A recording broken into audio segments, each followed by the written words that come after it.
तो अगर वो गन तो अगर वो अपनी जो है वो गन्स ज्यादा प्रोड्यूस करने की कोशिश करते हैं, तो जाहिर है कि उन्हें खाने पीने के आइटम्स के ऊपर कॉम्प्रोमाइज करना पड़ेगा। ठीक है, ये एक तरीके से जो है वो ट्रेड ऑफ हो गया कि हम जो है वो अपनी सिक्योरिटी के ऊपर ज्यादा खर्चा करना चाहते हैं एज कम्पेयर टू उन तमाम चीजों के जो हमें कंफर्ट प्रोवाइड करती हैं। और बाज नेशन हो सकती हैं या फिर बाज लोग हो सकते हैं जो अपने खाने पीने की चीजों के ऊपर जो है वो ज्यादा खर्चा करना चाहेंगे एज कम्पेयर टू सिक्योरिटी। दोनों के जाहिर है कि अपने अपने प्रोस एंड कॉन्स है मौजूद हैं। ठीक है, अब हम अपने घरों के अंदर डिसाइड करते हैं कि हमें जो है वो खाने पीने के ऊपर खर्चा करना चाहिए या फिर जो है वो क्लॉथिंग के ऊपर खर्चा करना चाहिए। हम अपने टाइम से रिलेटेड डिसाइड करते हैं कि हमें काम करना चाहिए या फिर हमें तफरी करनी चाहिए।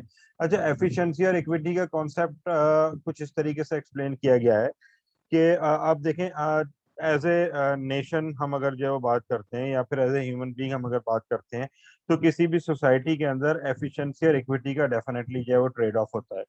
अगर आप सोशलिज्म की या फिर जो है वो कम्युनिज्म की बात करेंगे, जहाँ पे सेंट्रली कंट्रोल्ड इकोनॉमीज होती थी, प्लान्ड इकोनॉमीज होती थी और गवर्नमेंट्स प्लान करती थी, तो वो क्या करते थे, तमाम के तमाम लोगों को जो है वो एक जैसी जो है वो गुड्स एंड सर्विसेज प्रोवाइड करते थे, एक जैसी फैसिलिटीज प्रोवाइड करते थे। लेकिन उसका नतीजा ये होता था कि लोगों की काम करने की सलाहियत मुतासर होती थी और वो एफिशिएंसी के साथ जो है वो काम नहीं कर पाते थे। तो इक्विटी वाली चीज तो आ जाती थी, लेकिन जो है वो एफिशिएंसी नहीं आती थी वहां पे ना। मैं यहाँ पे अगर निशान लगाऊं तो मैं कहूंगा कि जी इक्विटी तो आ जाती थी, लेकिन वहां पे उनके पास जो है वो एफिशिएंसी नहीं आती थी। अच्छा, दूसरी तरफ अगर हम एफिशिएंसी की बात करते हैं तो तमाम लोग जो है वो बराबर नहीं होंगे। हम कहेंगे कि जी जो लोग बहुत ज्यादा काबिल हैं, हम उनको जो है वो जॉब अपॉर्चुनिटीज देंगे, उनके पास पैसा होगा। तो ऐसी एक सोसाइटी के अंदर हम कह सकते हैं कि एफिशिएंसी तो आ जाएगी कि लोग पहले से ज्यादा मेहनत करने की कोशिश करेंगे। लेकिन ऐसी एक सोसाइटी के अंदर तमाम लोग जो है वो फिर एक जैसे नहीं दिखेंगे, इक्विटी के ऊपर हमें कॉम्प्रोमाइज करना पड़ेगा। तो ये एक तरीके से देखा जाए तो ये सारे की सारी चीजें जो है वो ट्रेड ऑफ की एक शक्ल है। और ट्रेड ऑफ की दूसरी शक्ल ये हो सकती है कि हम एक चीज देते हैं तो उसके बदले में हमें दूसरी चीज मिलती है। हम एक चीज पाने की कोशिश करते हैं तो हमें दूसरी चीज जो है वो खोनी पड़ती है। हम अगर जो है वो बाजार से जाके कपड़े खरीद रहे हैं तो हमें उसके बदले में पैसे देने पड़ेंगे।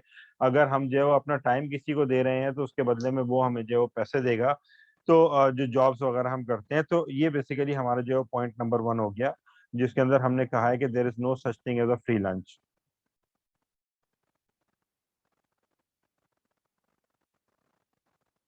अच्छा, तो ये तो हमारा जो है वो पॉइंट नंबर वन हो गया। हम जाते हैं पॉइंट नंबर टू के ऊपर। And point number two is,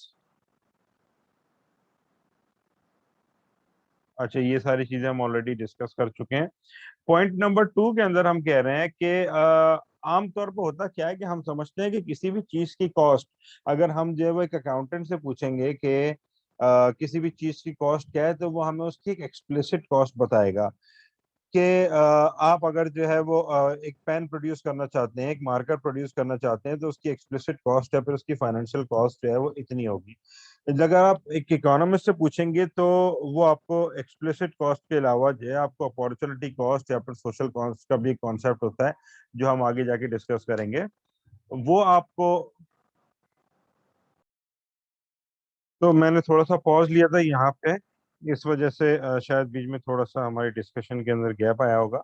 मैं इस चीज़ को दोबारा से एक्सप्लेन करता हूँ कि एक इकोनॉमिस्ट से जब आप पूछते हैं तो वो कहता है कि किसी भी चीज़ को की कॉस्ट को अगर आपने जो है वो कैलकुलेट करना है, तो कॉस्ट सिर्फ फाइनेंशियल कॉस्ट या एक्सप्लिसिट कॉस्ट नहीं होती है जो आपको दिख रही होती है, बल्कि हर काम की या फिर हर चीज़ की जो आप हासिल करने की कोशिश करते हैं अपनी जिंदगी के अंदर, उसकी एक ना एक अपॉर्चुनिटी कॉस्ट भी होती है। और वो कॉस्ट कहलाती है इकोनॉमिक्स के अंदर, the cost of something is what you give up to get it. मिसाल के तौर पे, अगर आप इस वक्त यहाँ पे बैठ के ये रिकॉर्डिंग सुन रहे हैं, तो ये जो आप अपनी टाइम, जो आपकी रिसोर्स है, जो आप इन्वेस्ट कर रहे हैं, इसके बदले में यकीनन आपको कुछ ना कुछ मिल रहा है। आप इस काम के बदले में अगर कोई और काम गिव अप करके बैठे हुए हैं कि आप तफरी कर रहे होते हैं इस टाइम के अंदर, आप इस टाइम के अंदर सो रहे होते हैं, आप अपने फ्रेंड्स के साथ जो है वो कहीं गए हुए होते हैं, पिकनिक के ऊपर गए हुए होते हैं, तो वो बेसिकली आपकी जो अपॉर्चुनिटी कॉस्ट है। तो हम अपॉर्चुनिटी कॉस्ट को ऐसे एक्सप्लेन करते हैं कि the opportunity cost of an item is what you give up to obtain that item। सही है जी। तो इसकी अगर आप आसान अल्फाज में जो है वो एग्जाम्पल लेना चाहते हैं, तो जैसे आप तमाम लोग जो है वो स्टूडेंट हैं, आप यूनिवर्सिटी की किसी कैंटीन के ऊपर जाते हैं, आपके पास एक लिमिटेड अमाउंट ऑफ मनी है विच इज स्कार्स रिसोर्स, जैसे कि हमने कहा था लिमिटेड रिसोर्स है आपकी, आप उसको जो है वो खर्च करने के लिए जाते हैं, तो जाहिर है कि you have too many alternatives, जिसमें से आपको डेफिनेटली एक ही चूज करना है, बिकॉज आपकी कैपेसिटी लिमिटेड है, आपके पास टाइम लिमिटेड है, आपके पास पैसे लिमिटेड हैं, यानी रिसोर्सेज आपके पास लिमिटेड हैं। तो आप क्या करते हैं, आप एक ऑल्टरनेटिव चूज करते हैं। मिसाल के तौर पे आपने कह दिया कि भाई मैं तो जो है वो बिरयानी परचेज करूंगा, मैं इसलिए कि मेरे पास लिमिटेड अमाउंट ऑफ मनी है। तो जब आपने बिरयानी परचेज की है तो आपने कोई ना कोई और चीज जो है वो गिव अप जरूर किया। आप इसकी जगह हो सकता है बर्गर लेते, हो सकता है आप इसकी जगह कोई जो है वो और चीज ले लेते, बिस्किट्स ले लेते, चिप्स ले लेते इसकी जगह पे। तो जो नेक्स्ट बेस्ट फॉरगॉन ऑल्टरनेटिव था वो आपके पॉइंट ऑफ व्यू से अगर देखा जाए तो वो आपकी अपॉर्चुनिटी कॉस्ट है। अब अगर हम इस जुमले को दोबारा पढ़ते हैं ये एग्जाम्पल समझने के बाद, तो ये कह रहा है दी कॉस्ट ऑफ समथिंग, यानी वो जो बिरयानी थी उसकी जो कॉस्ट है, is what you give up to get it. तो उसकी जो कॉस्ट है वो क्या है, उसकी कॉस्ट वो बर्गर है जिसको मैंने गिव अप किया है और मैंने ये बिरयानी जो है वो हासिल की है। तो वो आपकी जो वो अपॉर्चुनिटी कॉस्ट होगी। अपॉर्चुनिटी कॉस्ट का कॉन्सेप्ट को बहुत अच्छी तरीके से समझ लीजिएगा, इसलिए कि ये इकोनॉमिक्स के सेंट्रल आइडियाज में से एक आइडिया है, अपॉर्चुनिटी कॉस्ट का और एक स्कार्सिटी का जो कॉन्सेप्ट है। और इन दोनों कॉन्सेप्ट को इंशाल्लाह हम आगे जाके मजीद डिटेल के अंदर डिस्कस करेंगे और हम वहाँ पे अपॉर्चुनिटी कॉस्ट को एज ए न्यूमेरिकल भी जो है वो सॉल्व करेंगे। ठीक है, तो opportunity cost is what you give up to get something. अच्छा, उसके बाद हम नंबर 3 के ऊपर जाते हैं। नंबर 3 के अंदर कह रहा है rational people think at margin. अब इस जुमले को हम थोड़ा सा जो है वो गौर करते हैं तो देखें, हम तमाम लोग जो है वो रैशनल तो डेफिनेटली है। ठीक है, थिंक एट मार्जिन, मार्जिन का मतलब होता है एज, या फिर मार्जिनल चेंजेस का मतलब होता है कि small incremental changes to an existing plan of action. इस मार्जिन के वर्ड को आपने बहुत अच्छी तरीके से समझना है। मैं हर स्लाइड के ऊपर यही कहूंगा कि इस वर्ड को बहुत अच्छी तरीके से समझना है। उसकी वजह ये कि आगे जाके ये मार्जिन का वर्ड जो है बार बार हम जो है वो रिपीट करेंगे। कभी मार्जिनल कॉस्ट कहेंगे, कभी मार्जिनल बेनिफिट कहेंगे, कभी मार्जिनल यूटिलिटी कहेंगे। तो ये वर्ड जो बेसिकली बार बार आता रहेगा ना। तो marginal changes are small incremental adjustment to an existing plan of action. यहाँ पे हम कह रहे हैं people make decisions by comparing cost and benefit at the margin. तो जब कभी भी हमें कोई डिसीजन लेना होता है तो हम क्या करते हैं, हम कहते हैं कि यार मैं एडिशनल अगर थोड़े से पैसे खर्च करूं तो मुझे एडिशनल बेनिफिट कितना होगा। हम एडिशनल बेनिफिट को एडिशनल कॉस्ट के साथ कंपेयर करते हैं, और अगर हमें लगता है कि additional benefit is greater than additional cost तो हम कहते हैं कि यार ये डिसीजन ले लो, ये जो है वो फायदे वाला डिसीजन है, थोड़े से पैसों को या थोड़ी सी टाइम को जो है वो क्या देखना। और जहां पे हमें लगता है कि additional cost is greater than additional benefit तो हम कहते हैं कि हमें ये वाला काम नहीं करना। 19-20 का ही तो फर्क है। अब मैं पॉइंट नंबर 3 को और पॉइंट नंबर 4 को थोड़ा सा जो है वो साथ एक्सप्लेन करने की कोशिश करता हूँ, जिसके अंदर पॉइंट नंबर 4 जो है बेसिकली हम कह रहे हैं कि जी पीपल रिस्पॉन्ड टू इंसेंटिव्स। मैं इन दोनों पॉइंट्स को जो है वो थोड़ा सा एक साथ एक्सप्लेन करने की कोशिश करता हूँ ताकि हम बात जरा बेहतर तरीके से समझ में आए। अच्छा, मार्जिनल चेंजेस इन कॉस्ट और benefit motivate people to respond, and the decision to choose one alternative over other occurs when that alternative's marginal benefits exceeds its marginal cost। ये चीज हम ऑलरेडी जो है वो डिस्कस कर चुके हुए हैं। ठीक है, अब देखें, हम कहते हैं इंसेंटिव्स की, जब हम बात करते हैं कि पीपल रिस्पॉन्ड टू इंसेंटिव्स, तो जब कभी भी आप कोई डिसीजन लेते हैं तो एक सेकेंड रुकिएगा प्लीज। तो मार्जिनल चेंजेस की हम बात करेंगे और इंसेंटिव की बात करेंगे। देखिए, इंसेंटिव्स की डेफिनेशन जो है वो पर्सन टू पर्सन वेरी कर सकती है। इंसेंटिव्स की डेफिनेशन एक आदमी की दूसरी हो सकती है और दूसरे आदमी की जो है वो इंसेंटिव्स की डेफिनेशन दूसरी हो सकती है। और पिछले पॉइंट के अंदर हम डिस्कस कर चुके हैं कि हमारे पास जो rational people think at margin and we believe that every human being is a rational person. जो रैशनल का मतलब ये हुआ कि वो एडिशनल बेनिफिट्स को एडिशनल कॉस्ट के साथ जो है वो कंपेयर करता है। एडिशनल बेनिफिट्स अगर ग्रेटर देन एडिशनल कॉस्ट होते हैं तो he is likely to make the decision. ठीक है, अच्छा, अब मैं यहाँ पे जो है वो थोड़ा सा आपके साथ जो है वो स्लाइड जो है वो चेंज करता हूँ और हम कुछ चीजें यहाँ पे स्लाइड के ऊपर लिखेंगे। अब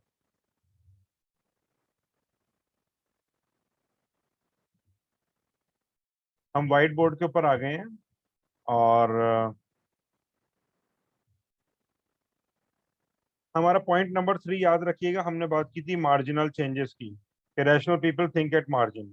और पॉइंट नंबर 4 जो हमारा था वो ये था कि पीपल रिस्पॉन्ड टू इंसेंटिव्स, कि अगर उनको इंसेंटिव्स मिलेंगे तो वो रिस्पॉन्ड करेंगे और वो डिसीजन लेंगे। हम इन दो पॉइंट्स को एक साथ समझने की कोशिश करते हैं।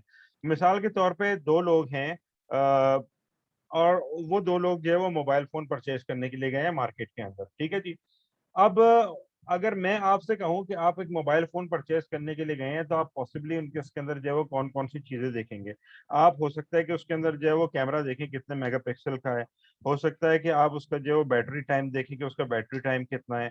हो सकता है कि आप उसकी मेमोरी देखें कि कितनी है, ठीक है। और हो सकता है कि आप उसकी जो है वो रैम देखें कि उसकी रैम कितनी है। मे बी के बाज लोग उसमें से जो है वो ब्रांड को देखना चाहेंगे, ठीक है। तो ये सारी की सारी चीजें यकीनन होंगी जो लोग देखना चाहेंगे जब भी वो कोई कैमरा परचेज करने के, सॉरी, मोबाइल परचेज करने के लिए जाएंगे। अब लोगों के लिए इंसेंटिव की डेफिनेशन देखें डिफरेंट हो सकती है। मिसाल के तौर पे अगर मैं अपनी बात करता हूँ, तो मेरे लिए इंसेंटिव की डेफिनेशन कुछ इस तरीके से बनेगी कि जी कैमरा मेरे लिए जो है वो बहुत बड़ा कोई जो है इंसेंटिव नहीं है, इसलिए कि मुझे तस्वीरें खींचने का कोई शौक नहीं है।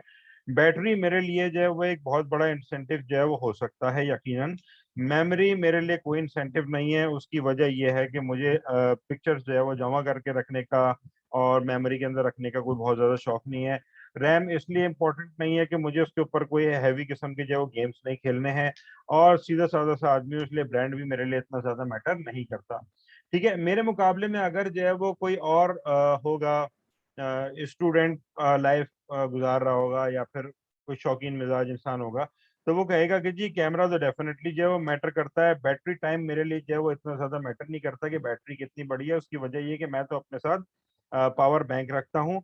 तो इसने कहा कि ये मेरे लिए इंसेंटिव नहीं है। मेमोरी मेरे लिए डेफिनेटली इंसेंटिव है, इसलिए कि मैं अपनी यादों को महफूज रखना चाहता हूँ। रैम मेरे लिए इसलिए है कि मैं गेम्स वगैरह खेलता हूँ। ब्रांड मेरे लिए इसलिए इंपॉर्टेंट है कि मैं पार्टीज वगैरह में जाता हूँ तो लोग पूछते हैं कि कौन से ब्रांड का आपके पास मोबाइल फोन है। अब देखिए हम दोनों के लिए चूंकि के इंसेंटिव्स की डेफिनेशन चेंज हो गई, तो जब हम मार्जिनल चेंजेस की बात करेंगे, मार्जिनल बेनिफिट की और मार्जिनल कॉस्ट की जब हम बात करने के लिए जाएंगे, तो हमारा अपना अपना एक डिसीजन होगा जो कि कंप्लीटली डिफरेंट हो सकता है। अब दुकानदार ने कहा कि जी मैं आपको 10,000 रुपए वाला एक फोन दिखा रहा हूँ, ठीक है। और 10,000 रुपए वाले फोन के अंदर जो कैमरा है वो बहुत ही शानदार किस्म का कैमरा है। बैटरी उसकी कोई बहुत ज्यादा खास नहीं है। मेमोरी उसकी बहुत ज्यादा अच्छी है, रैम उसकी बहुत अच्छी है, ब्रांड उसका बहुत अच्छा है। उसने मुझे भी ये फोन दिखाया और उसने आपको भी ये फोन दिखाया। अब हम दोनों ने ये फोन जो है वो देखना शुरू कर दिया। उसके बाद हम करते क्या है कि हम हमेशा जो है वो पूछते हैं कि जी इसी रेंज के अंदर, इसके करीब करीब की रेंज के अंदर कोई और चीज भी दिखाओ। उसने हमसे कहा कि जी मैं आपको 10,000 की बजाय मैं आपको एक 12,000 वाला फोन भी दिखा देता हूँ। अच्छा, जब उसने 12,000 रुपए वाला फोन दिखाया तो 12,000 वाले फोन के अंदर जो वाहिद चीज बढ़ रही थी वो थी बैटरी। जबकि कि कैमरा ऑलमोस्ट वैसे ही था, ब्रांड ऑलमोस्ट वैसे ही था, मेमोरी ऑलमोस्ट वैसी थी, रैम ऑलमोस्ट वैसी थी। तो अब अगर आप मेरे पॉइंट ऑफ व्यू से देखना चाहेंगे, तो मेरे पॉइंट ऑफ व्यू से मैं जब एडिशनल बेनिफिट को एडिशनल कॉस्ट के साथ कंपेयर करने के लिए जाऊंगा, तो मुझे नजर आएगा कि मैं 2,000 रुपये एक्स्ट्रा खर्च कर रहा हूँ, विच इज मार्जिनल कॉस्ट। जबकि कि मुझे जो मार्जिनल बेनिफिट मिल रहा है वो ये कि मुझे बैटरी जो है वो थोड़ी सी जो है वो बड़ी मिल रही है, ठीक है। तो मैं कहूंगा कि नहीं यार, मेरे पॉइंट ऑफ व्यू से तो मैं मजीद अगर 2,000 रुपये खर्च कर भी देता हूँ और कैमरा थोड़ा सा बेहतर हो जाए, मेमोरी थोड़ी सी बेहतर हो जाए, रैम थोड़ी सी बेहतर हो जाए, ब्रांड थोड़ा सा बेहतर हो जाए, तो मेरे लिए तो कोई इतना ज्यादा फर्क नहीं पड़ता, इसलिए कि मेरा कंसर्न तो बेसिकली बैटरी था। तो हो सकता है कि मैं ये कहूँ कि नहीं, additional benefit is not greater than additional cost. In other words, additional cost is greater than additional benefit. तो मैं फौरन कहूंगा कि मुझे 10,000 रुपये वाला मोबाइल दे दो, मुझे 12 वाला नहीं चाहिए। जबकि कि आपके पॉइंट ऑफ व्यू से या फिर किसी XYZ पर्सन के पॉइंट ऑफ व्यू से, जब ये सारी की सारी चीजें जो है वो थोड़ी थोड़ी बढ़ रही होंगी, तो वो कहेगा कि यार सिर्फ 2,000 रुपये ही तो ज्यादा है, जबकि कि इतने सारे फीचर्स के अंदर मुझे इजाफा देखने को मिल रहा है। तो वो क्या कहेगा, वो कहेगा कि जी marginal benefit is greater than marginal cost. वो 12,000 रुपये वाला मोबाइल फोन खरीद लेगा। अब आप कहें कि जी हम दोनों में से कौन रैशनल डिसीजन मेकर था, तो हम दोनों ही रैशनल डिसीजन मेकर थे। फर्क सिर्फ ये था कि हमारी इंसेंटिव्स की डेफिनेशन जो है वो डिफरेंट थी, और हम दोनों ने ही इंसेंटिव्स को रिस्पॉन्ड किया और हम दोनों ने ही मार्जिनल चेंजेस को देखा है। मेरी नजर में marginal cost is greater than marginal benefit, तो मैं ये मोबाइल परचेज नहीं करूंगा। दूसरा पर्सन जो था उसकी नजर में marginal benefit is greater than marginal cost, तो वो ये डिसीजन डेफिनेटली लेगा, ठीक है। तो ये था हमारा पॉइंट नंबर 3 और 4 जो हमने एक साथ डिस्कस किया। अब हम वापस आते हैं अपने स्लाइड्स के ऊपर, और हम जाते हैं slide number, basically principle number 5 के ऊपर, कि trade can make everyone better of. देखिए, अगर इस पॉइंट को आप समझना चाहते हैं ना, तो मैं आपके साथ एक जो है वो छोटी सी एक स्टोरी जो है वो शेयर करता हूँ कि how trade can make everyone better of. कि हम अपनी स्किल्स जो है वो एक दूसरे के साथ शेयर करते हैं, और नतीजतन होता क्या है कि हम पहले से बेहतर पोजीशन के अंदर आके खड़े हो जाते हैं। जैसे आपने खरगोश और कछुए की एक कहानी सुनी होगी कि वो दोनों आपस के अंदर जो है वो रेस लगाते हैं, और कछुआ जो है वो स्लो स्लो चलता हुआ जा रहा होता है, और खरगोश जो है वो सो जाता है एक दरख्त के नीचे जाके। तो ये जो टॉर्टोइज होता है ये रेस जीत जाता है। ये कहानी तमाम लोगों ने जो है वो डेफिनेटली सुनी भी होगी। और हम जब इस कहानी का कंक्लूजन ड्रॉ करते हैं तो हम कहते हैं कि जी, slow and steady always wins the race. ये हम जो है वो बचपन से ये कहानी जो है सुनते चले आए हैं और बार बार सुनते चले आए हैं। अच्छा, किसी ने बड़ा कमाल किया, उसने इस कहानी का दूसरा वर्जन भी बता दिया ना। और दूसरा वर्जन ये था कि अब की दफा दोनों ने रेस लगाने का फैसला किया। और जब उन्होंने रेस लगाने का फैसला किया तो उन्होंने अब की दफा जो है वो खरगोश ने कहा कि नहीं, मुझे सोना नहीं है, अब की दफा मैंने भागते चले जाना है। खरगोश सोया नहीं, और उसकी जब कछुए से दूसरी दफा रेस हुई तो वो जो है वो भागता चला गया, और वो जंग दरख्त के नीचे से जो है वो भागता चला गया, उसके नीचे जाके सोया नहीं। तो नतीजा ये हुआ कि खरगोश जो है वो जीत गया। अब इस स्टोरी का जब हम कंक्लूजन निकालने की कोशिश करते हैं तो हमें ये पता चलता है कि अल्लाह ताला ने कुछ लोगों को सलाहियतें दी हैं, और जब वो उन सलाहियतों का भरपूर इस्तेमाल करते हैं तो स्लो एंड स्टेडी नहीं जीतता, बल्कि वो ही जीतता है जिसको अल्लाह ताला ने सलाहियत दी होती है। ये तो हो गई हमारी दूसरी कहानी। किसी शख्स ने जाके जो है वो तीसरी कहानी भी बना दी। वो कहता है कि कछुआ बड़ा उदास हुआ, एक दरख्त के नीचे जो है वो जाके बैठ गया कछुआ, और रोना शुरू कर दिया। उसने अल्लाह ताला से दुआ की, अल्लाह ताला से फरियाद की कि अल्लाह ताला आपने मुझे ऐसा क्यों बनाया है। तो उसको जो है वो दिमाग में उसके अचानक एक ख्याल आया। उसने खरगोश से कहा कि आओ हम दोनों जो है वो रेस लगाते हैं। खरगोश ने कहा कि चलो ठीक है, हम लोग जो है वो रेस लगाते हैं दोबारा। कछुए ने बोला लेकिन अब की दफा रूट जो होगा ना वो मेरी मर्जी का होगा। तो हुआ ये कि दोनों ने जो है वो भागना शुरू किया कि जी हमें सामने जो टीला नजर आ रहा है, बड़ी सी पहाड़ की चोटी नजर आ रही है, हमें जो है वो इधर तक पहुंचना है। तो खरगोश एज यूजुअल जो है वो बड़ी स्पीड से जो है वो भागता हुआ पहाड़ की चोटी के करीब पहुंच गया। लेकिन जैसे वो फिनिश पॉइंट के करीब पहुंचा तो उसने देखा सामने तो दरिया है। अब वो जो है वो खड़ा होके जो है वो सोचना शुरू हो गया कि मैं इस दरिया को किस तरीके से पार करूं। अभी वो सोच ही रहा था कि पीछे से आहिस्ता आहिस्ता आहिस्ता आहिस्ता कछुआ आया, दरिया के अंदर उतरा, दरिया को तैरते हुए पार किया और फिनिश लाइन क्रॉस कर लिया। इस तरीके से कछुआ जीत गया। अब देखिए, ये हमारी 3 स्टोरीज हो गई हैं। तीसरी स्टोरी का जब आप कंक्लूजन ड्रॉ करने की कोशिश करते हैं तो हमें ये पता चलता है कि अल्लाह ताला ने स्किल्स हर किसी को दी हैं, एबिलिटीज हर किसी को दी हैं, लेकिन वो डिफरेंट इन्वायरमेंट्स के अंदर यूजफुल हो सकती हैं। इट इज नॉट नेसेसरी कि एक आदमी को ही जो है वो, फिर एक ही जानवर को या एक इंसान को या एक नेशन को अल्लाह ताला ने जो है वो स्किल्स दे दी है। अब चौथी स्टोरी उसने क्या बनाई, उसने कहा कि इन दोनों ने, कछुए और खरगोश ने, कहीं पे इकोनॉमिक्स के प्रिंसिपल नंबर 5 पढ़ लिया कि trade can make everyone better of. तो उन्होंने कहा कि अगर हम दोनों एक दूसरे के साथ अपनी स्किल्स शेयर करते हैं तो बहुत मुमकिन है कि हम दोनों बहुत तेजी के साथ जो है वो इस दरिया को और जंगल को दोनों को क्रॉस कर लें। तो खरगोश ने कछुए को अपनी पीठ के ऊपर बिठाया और भागता हुआ दरिया तक पहुंचा। और जब दरिया के पास पहुंचे तो कछुए ने खरगोश को अपनी पीठ के ऊपर बिठाया और उन दोनों ने जो है फिनिश लाइन क्रॉस कर ली। तो अब अगर आप ये चौथी स्टोरी के ऊपर थोड़ा सा गौर करेंगे ना, और इसको आप जो है वो रियल लाइफ सिनेरियो के अंदर जो है वो ऑब्जर्व करने की कोशिश करेंगे, तो आपको लगेगा कि वाकई अल्लाह ताला ने हर इंसान को डिफरेंट स्किल दी है, हर इंसान को डिफरेंट एबिलिटी दी है। और जब ये एक दूसरे की स्किल्स और एबिलिटीज से फायदा उठाने की कोशिश करते हैं तो जो टेक्निकल टर्म मैं यहाँ पे यूज करूंगा आने वाले चैप्टर्स के अंदर, इसके अंदर हम इसके ऊपर हम डिटेल में बात करेंगे। वो ये है कि जी लोगों की या नेशंस की कंजम्पशन पॉसिबिलिटी उनकी प्रोडक्शन पॉसिबिलिटी से ऊपर चली जाती है। ठीक है, मैं इसको दोबारा मैं यहाँ पे आपको जो है वो लिखता हूँ इसको जो है वो, कि जिस वक्त लोग एक दूसरे के साथ अपनी स्किल्स को ट्रेड करते हैं तो उनकी कंजम्पशन की पॉसिबिलिटी उनकी प्रोडक्शन की पॉसिबिलिटी से बड़ी हो जाती है। यानी कि वो goods and services come produce करते हैं लेकिन कंज्यूम जो करते हैं वो गुड्स एंड सर्विसेज पहले से ज्यादा करते हैं, जिसके नतीजे में दोनों फायदे में रहते हैं।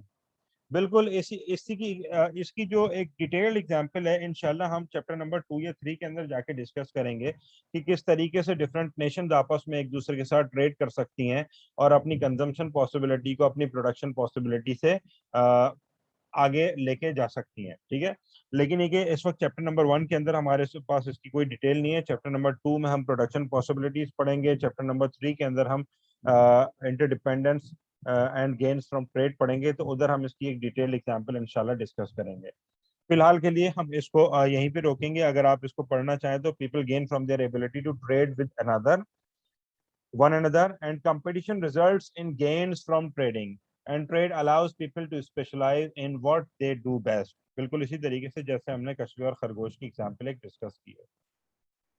अच्छा, तो ये हमने अभी तक जो है वो 5 पॉइंट्स डिस्कस कर लिए हैं। हम इसके बाद जो है वो नेक्स्ट पॉइंट के ऊपर जाते हैं, और नेक्स्ट पॉइंट के अंदर लिखा हुआ है markets are usually a good way to organise economic activity. अच्छा, देखिए मार्केट्स के बारे में एडम स्मिथ की एक सेइंग थी, आगे आती है। Adam Smith made the observation that households and firms interact in markets as if they are guided by an invisible hand। इस पॉइंट को थोड़ा सा हमें जो है वो समझने की जरूरत है, और ये चीज जो है वो बार बार इकोनॉमिक्स के अंदर आगे जो है वो आने वाले चैप्टर्स के अंदर हम डिस्कस करेंगे। देखिए पहले क्या होता था, हमने कहा था कि कैपिटलिज्म या सोशलिज्म के अंदर एक प्लान्ड इकोनॉमी होती थी, जहाँ पे एक प्लान्ड इकोनॉमी होती थी जहां पे गवर्नमेंट डिसाइड करती थी कि मार्केट्स में क्या बिकेगा, कितना बिकेगा, किस प्राइस के ऊपर बिकेगा, कौन बनाएगा, कौन खरीदेगा। लेकिन जब हम एक मार्केट इकोनॉमी की बात करते हैं तो मार्केट इकोनॉमी के अंदर क्या होता है, मार्केट्स होती हैं, जहां पे मार्केट्स क्या होती हैं, वो जगह जहाँ पे बायर्स और सेलर्स एक दूसरे के साथ इंटरेक्ट करते हैं। ये markets usually free of influence होती हैं। फ्री ऑफ इन्फ्लुएंस यानी कि गवर्नमेंट का कोई इतना ज्यादा इनके ऊपर इन्फ्लुएंस नहीं होता इन मार्केट्स के ऊपर, होता है लेकिन बहुत ज्यादा नहीं होता इन मार्केट्स के अंदर। तो क्या होता है कि क्या प्रोड्यूस होगा, कौन परचेस करेगा, कितना परचेस करेगा, कितना कंज्यूम करेगा, और इसकी प्राइस कितनी होगी, उसकी क्वांटिटी कितनी होगी, ये सारी की सारी चीजें जो मार्केट के अंदर ऑटोमेटिकली चल रही होती हैं, और जिसके नतीजे में वॉल्यूम्स जो होते हैं प्रोडक्शन के और उनकी जो प्राइसेस होती हैं वो ऑटोमेटिकली आ रही होती हैं। ठीक है, और ये जो ऑटोमेटिकली जो चीजें आ रही होती है ना, अब मिसाल के तौर पे हम जो है वो हैरान होते हैं कि जी रमजान का महीना शुरू होते ही किस तरीके से खजूर की प्राइस जो है वो बढ़ जाती है। रमजान का महीना शुरू होते ही आप कह लें कि जो है वो फ्रूट्स की प्राइसेस जो है वो बढ़ जाती हैं, या फिर बकरीद का महीना आते ही जो है वो जानवरों की प्राइसेस बढ़ जाती हैं। ऐसा सब कुछ हो क्यों रहा है बेसिकली, और ये ऑटोमेटिकली हो रहा होता है। इस ऑब्जर्वेशन को एडम स्मिथ ने कहा था कि इनविजिबल हैंड, मतलब कि एक मार्केट इकोनॉमी के अंदर बायर्स और सेलर्स एक दूसरे के साथ इंटरेक्ट करते हैं, और वहां पे जो है वो एक इनविजिबल हैंड होता है जो उन्हें गाइड कर रहा होता है, जो कि किस तरीके से तुम्हें जो है मार्केट के अंदर एक्ट करना है। तो मार्केट के अंदर जो प्राइसेस होती हैं मोस्टली गुड्स एंड सर्विसेज की, वो हमारे प्रोड्यूसर्स नहीं डिफाइन कर रहे होते बल्कि मार्केट डिफाइन कर रही होती है, as per this saying, and this is very much true. जबकि कि मार्केट के अंदर जो वॉल्यूम्स आ रहे होते हैं वो भी इसी चीज की बेसिस के ऊपर आ रहे होते हैं, कौन खरीदेगा, कितना खरीदेगा, ये सारी की सारी चीजें ऑटोमेटिकली आ रही होती हैं। और इस ऑब्जर्वेशन को एडम स्मिथ ने नाम दिया है इनविजिबल हैंड का, और ये वो पॉइंट है जिसको आगे चल के हम जो है वो बार बार डिस्कस करेंगे कि किस तरीके से मार्केट के अंदर बाज चीजों की प्राइसेस जो है वो ऑटोमेटिकली अप एंड डाउन हो रही होती हैं। इसकी कई एग्जांपल्स हमें जो है वो अपने आसपास मिल सकती हैं, एंड आई होप कि आप इसमें से जो है वो कुछ एग्जांपल्स निकाल के नेक्स्ट क्लास के अंदर शेयर करेंगे। अच्छा, पॉइंट नंबर 6 के बाद हम कहते हैं कि पॉइंट नंबर 7 के ऊपर आते हैं, और यहाँ पे कह रहा है government can sometimes improve market outcomes. Government जो है समटाइम्स जो है मार्केट आउटकम्स को जो है वो इम्प्रूव करती है। अब इस पॉइंट की हम थोड़ा सा जो है अगर डिटेल के अंदर जाएं तो बाज़ औक़ात ऐसा होता है कि मार्केट के अंदर जो है वो कुछ एक्सटर्नैलिटीज होती हैं। एक्सटर्नैलिटीज की आप डेफिनेशन देख लेंगे यहाँ पे, तो मार्केट फेलियर में भी, बल्कि मार्केट फेलियर को पहले देख लें कि मार्केट फेलियर किस वक्त होता है, जब मार्केट्स जो कि सेल्फ ऑपरेटिंग है अभी तक की हमारी डिस्कशन के अकॉर्डिंगली एक मार्केट इकोनॉमी के अंदर, बाज़ औक़ात वो मार्केट्स फेल हो जाती हैं और वो आउटकम्स नहीं आ रहे होते जो आउटकम्स आने चाहिए। ठीक है, तो जब ये मार्केट्स फेल हो जाती हैं तो इसके रीजंस हो सकते हैं। Market failures may be caused by an externality, which is the impact of one person or firm's actions on the well-being of a bystander. कि बाज़ औक़ात मार्केट के अंदर कुछ ऐसे एक्टर्स आ जाते हैं जिनको हम एक्सटर्नैलिटी का नाम दे रहे हैं, कि जो लोगों को एक्सप्लॉइट करना शुरू कर देते हैं, या फिर कुछ ऐसे डिसीजन लेते हैं कि जिससे लोगों की वेलफेयर को नुकसान होना शुरू हो जाता है। तो इनको हम एक्सटर्नैलिटी कह रहे हैं। तो मार्केट जो है वो फेल होना शुरू हो जाती हैं, और जब मार्केट्स फेल होना शुरू हो जाती हैं, तो गवर्नमेंट एक्शन के अंदर आती है, और गवर्नमेंट कुछ ऐसे डिसीजंस लेती है जिसकी वजह से मार्केट्स जो है वो दोबारा स्टेबल हो जाती हैं। अच्छा, अब गवर्नमेंट का यहाँ पे जो है वो क्या है, देखिए मार्केट के अंदर जो है वो 2 किस्म के आउटकम्स हो सकते हैं। एक मार्केट के अंदर जो है वो फाइनेंशियल आउटकम्स हो सकते हैं जिनको गवर्नमेंट डिज़ायर करती है, फाइनेंशियल आउटकम्स हो सकते हैं, और दूसरा मार्केट के अंदर जो है वो सोशल आउटकम्स हो सकते हैं। मैं दोनों को एक्सप्लेन करता हूँ। फाइनेंशियल आउटकम्स तो आपको बहुत अच्छी तरीके से जो है वो समझ में आ रहा है। अगर इस वक़्त जो है वो गवर्नमेंट हर तरीके से जो है वो अपना रोल जो है वो ख़त्म कर देगी मार्केट से, तो जिन लोगों के पास गंदम मौजूद है वो उसको स्टोर कर लेंगे। जिन लोगों के पास चावल मौजूद है वो उसको स्टोर कर लेंगे। जिन लोगों के पास पेट्रोल मौजूद है वो उसको जो है वो ब्लैक मार्केट के अंदर बेचना शुरू हो जाएँगे। और आप और मैं मजबूर होंगे कि ये तमाम की तमाम चीज़ें जो है वो ब्लैक मार्केट से परचेज़ करें, और ₹120 की बजाय 220, 420, 520 या फिर ₹1000 के अंदर जो पेट्रोल का 1 लीटर परचेज़ करें, हम मजबूर होंगे। तो ये वो फाइनेंशियल आउटकम्स हैं जिनका पब्लिक वेलफेयर के ऊपर जो है वो नेगेटिव इम्पैक्ट हो सकता है। अच्छा, और इसी तरीके से या फिर हम जो है वो गंदम खरीदेंगे। अच्छा, बाज़ प्रोडक्ट्स एंड सर्विसेज़ ऐसी होती हैं जो मार्केट के अंदर आती तो हैं, लेकिन उनकी जो सोशल आउटकम्स हैं या सोशल कॉन्सिक्वेंसेज़ हैं वो नेगेटिव होते हैं। मिसाल के तौर पे ड्रग्स का बिज़नेस है, बहुत सारे कंट्रीज़ के अंदर लीगल है। लेकिन ये प्रोडक्ट्स जब मार्केट के अंदर आती हैं, तो हम फाइनेंशियल आउटकम्स तो अपने अचीव कर रहे होते हैं, लेकिन उसके कुछ नेगेटिव सोशल कॉन्सिक्वेंसेज़ हैं कि लोगों की हेल्थ के ऊपर हमें कॉम्प्रोमाइज़ करना पड़ता है, लोगों की वेलफेयर के ऊपर हमें कॉम्प्रोमाइज़ करना पड़ता है, उनकी एफिशिएंसी पे कॉम्प्रोमाइज़ करना पड़ता है। बाज़ लोग समझते हैं कि जी अगर किसी मुल्क के अंदर जो है वो आप कह लें शराब का बिज़नेस जो है वो शुरू हो जाएगा, तो फाइनेंशियल आउटकम्स तो हम अचीव कर लेंगे, लेकिन सोशल आउटकम्स जो आएँगे वो डिज़ायर्ड नहीं हैं। वो सोशल आउटकम्स जो है वो नेगेटिव हो सकते हैं। तो बहुत सारी गुड्स एंड सर्विसेज़ ऐसी होती हैं मार्केट के अंदर जिनको गवर्नमेंट जो है वो कंट्रोल करना चाहती है, और डिफरेंट सोशल और फाइनेंशियल आउटकम्स को अचीव करने के लिए गवर्नमेंट के पास डिफरेंट किस्म की पॉलिसीज हो सकती हैं, जिसमें से कुछ पॉलिसीज हम डिस्कस करेंगे इंशाल्लाह चैप्टर नंबर 7 के अंदर, जिसमें से एक बड़ी मशहूर है प्राइस सीलिंग कहलाती है और दूसरी प्राइस फ्लोर कहलाती है। लेकिन फिलहाल हम चैप्टर नंबर 1 के अंदर इसको डिस्कस नहीं कर रहे हैं, इंशाल्लाह चैप्टर 7 के ऊपर जिस वक्त पहुंचेंगे तो फिर उसकी डिस्कशन हम वहां पे करेंगे। अच्छा, चैप्टर नंबर 7 इसके बाद सॉरी पॉइंट नंबर 7 के बाद हम जाते हैं पॉइंट नंबर 8 के ऊपर। एंड पॉइंट नंबर 8 कह रहा है the standard of living depends on a countries production. कि किसी भी कंट्री का अगर हमें स्टैंडर्ड ऑफ लिविंग देखना होगा लोगों का, तो हम ये देखेंगे कि उस मुल्क के अंदर लोग कितनी गुड्स एंड सर्विसेज प्रोड्यूस करते हैं, कितनी गुड्स एंड सर्विसेज प्रोड्यूस करते हैं। इसलिए कि जिस मुल्क के अंदर जितनी ज्यादा गुड्स एंड सर्विसेज प्रोड्यूस होंगी, उतनी ही ज्यादा वहां पे लोग गुड्स एंड सर्विसेज को कंज्यूम करेंगे, और जितना ज्यादा गुड्स एंड सर्विसेज को कंज्यूम करेंगे उतना ही उनका स्टैंडर्ड ऑफ लिविंग बेहतर होगा। तो हम स्टैंडर्ड ऑफ लिविंग को मेजर कर सकते हैं डिफरेंट वेज के अंदर, जहाँ पे एक दो मेथड्स यहाँ पे लिखे हुए हैं, बहुत ही जनरली इनको एक्सप्लेन किया हुआ है कि बाय कंपेयरिंग पर्सनल इनकम्स, जिसको हम जो है वो जीडीपी पर कैपिटा इनकम भी कह सकते हैं, जीडीपी भी कह सकते हैं, and by comparing the total market value of a nation product, तो हम पर्सनल इनकम्स की भी बात कर सकते हैं इन टर्म्स ऑफ मनी। ठीक है, और इसी का दूसरा सिक्के का दूसरा रुख है जहां पे हम जो है वो जीडीपी की भी बात कर सकते हैं कि market value of total goods and services that we are producing in our country. अच्छा, ये कुछ तरीके हैं, लेकिन जाहिर है कि इन तरीकों के अंदर जो है वो फ्लॉ है, और वो क्या है इंशाल्लाह हम उनको भी जो है वो, अभी तो हमारा पहला चैप्टर है और हम हर चीज़ को अभी जो है वो बहुत ब्रीफली, बहुत ही ऊपर ऊपर से जो है वो डिस्कस कर रहे हैं। तो आने वाले चैप्टर्स के अंदर इनकी डिटेल इंशाल्लाह हम जो है वो डिस्कस करेंगे कि किस तरीके से जीडीपी एक परफेक्ट मेजर नहीं है किसी भी इकोनॉमी की वेलबींग को मेजर करने का। तो उसके बाद कह रहे हैं almost all the variations in living standards are explained by differences in countries productivities. अच्छा देखिए, प्रोडक्शन एक अलग वर्ड है और प्रोडक्टिविटी एक अलग वर्ड है। प्रोडक्शन का मतलब ये हुआ कि हम बात कर रहे हैं कि हमारे पास जो वो क्या चीज प्रोड्यूस हुई है, और प्रोडक्टिविटी का मतलब ये हुआ कि हमने कितने रिसोर्सेज को यूज करके इस प्रोडक्शन को हासिल किया है।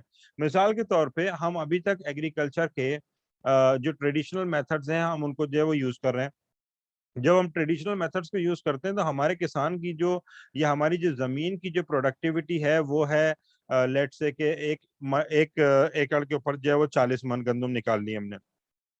अब अगर आप जापान के अंदर चले जाएंगे, आप यूएसए के अंदर चले जाएंगे, तो वो उसी एक एकड़ जमीन से जापान वाला जो है वो हो सकता है 200 मन जो है वो गंदम निकाल रहा हो। तो अब काम तो वहां पे भी एक ही आदमी कर रहा है, काम यहाँ पे भी एक आदमी कर रहा है, प्रोडक्शन वहां पे भी हो रही है, प्रोडक्शन यहाँ पे भी हो रही है, लेकिन चूंकि के इन दोनों लेबर्स की या फिर इन प्रोडक्टिविटी के अंदर फर्क था, तो इनके स्टैंडर्ड ऑफ लिविंग के अंदर भी डेफिनेटली फर्क होगा। तो इस पॉइंट को आप मद्देनजर रखते हुए इस चीज को अगर दोबारा पढ़ेंगे तो इंशाल्लाह ये एक बेहतर तरीके से आपको यही वाली बात समझ में आएगी।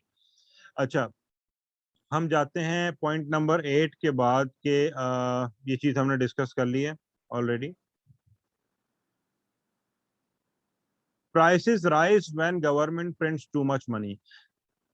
जब गवर्नमेंट बहुत ज्यादा करेंसी नोट्स प्रिंट करती है तो गुड्स एंड सर्विसेज की प्राइसेस जो है वो बढ़ जाती हैं। मैं आपसे बार बार वही कहूंगा कि चूंकि कि अभी हम एक इंट्रोडक्टरी चैप्टर पढ़ रहे हैं, तो हम चीजों को जस्ट ब्रीफली डिस्कस करेंगे, और इंशाल्लाह आने वाले चैप्टर्स के अंदर हम इन चीजों को डिटेल के अंदर जाके डिस्कस करेंगे। लेकिन बाज लोग ये सवाल करते हैं कि जिस वक्त करेंसी बहुत ज्यादा प्रिंट होती है तो उसके नतीजे के अंदर जो है वो इन्फ्लेशन क्यों बढ़ना शुरू हो जाती है। और इन्फ्लेशन क्या होती है, बेसिकली जो गुड्स एंड सर्विसेज की प्राइसेस इंक्रीज होना शुरू हो जाए अचानक से, उस प्रोसेस को हम जो है वो इन्फ्लेशन का नाम दे देते हैं, उस फिनोमिनन को हम इन्फ्लेशन का नाम दे देते हैं। देखिए, हमारी जिंदगी के अंदर जो चीज मैटर करती है वो पैसा नहीं है, बल्कि वो गुड्स एंड सर्विसेज हैं जो जिस पैसे के अगेंस्ट में हम एक्वायर करते हैं। और इन दोनों चीजों के अंदर एक बहुत मेजर डिफरेंस है। हम पैसे को कंज्यूम नहीं कर सकते अगर गुड्स एंड सर्विसेज मौजूद ना हो तो। हाँ, अगर गुड्स एंड सर्विसेज मौजूद हैं तो इस पैसे से वो गुड्स एंड सर्विसेज खरीद के जब हम कंज्यूम करते हैं तो हमारा स्टैंडर्ड ऑफ लिविंग जो है वो बुलंद होता है।